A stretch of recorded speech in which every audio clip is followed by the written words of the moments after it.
B'investiment ta' 3 miljun u nofs euro l-kumpanija Maltija tal-farmaceutika Pharmadox ser tkun qed twettaq proġett ta' espansjoni fil-binja eżistenti, investiment li se jara l-ħolqien ta' 50 impjieg ġdid f'pajjiżna. Din il-kumpanija li bdiet fl-2010 b'laboratorju żgħir u b'4 impjegati biss, illum din il-kumpanija tħaddem magħha aktar minn 100 impjegat. F'konferenza tal-aħbarijiet il-Ministru għall-Intrapriża Mirjam Dalli semmiet l-importanza ta' investimenti simili fil-qasam farmaceutiku e kif jikkontribwixxi bisħieħ fl-ekonomija. Investiment bħal dan huwa suċċess doppju għaliex qed isir propju fi żmien ta' pandemija meta nafu l-isfidi x'inhuma.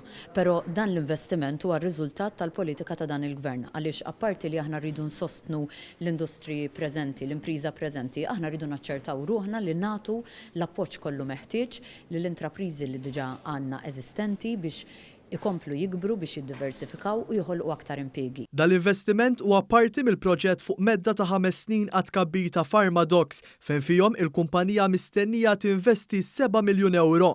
Wieħed mid-diretturi ta' din il-kumpanija Peter Sejkel spjega li fost l-oħrajn l-investiment jinkludi l-bini ta' blokka ta' 3 solari, iż-żieda fil-kapaċità tal-prodotti u tkabbir fil-laboratorju tal-kimika. Hawnhekk huwa saħaq li minħabba d-domanda l-mediċina il-kumpanija baqgħet għaddejja. Servizz tagħna notwithstanding everything irid tibqa' għaddej. Aħna x-xogħol tagħna huwa li niċċertifikaw u nirreleasejaw prodotti għall-bejħ fl-Ewropa, prodotti li ġej minn barra l-Ewropa, nirreleasewhom għall-bejħ fl-Ewropa.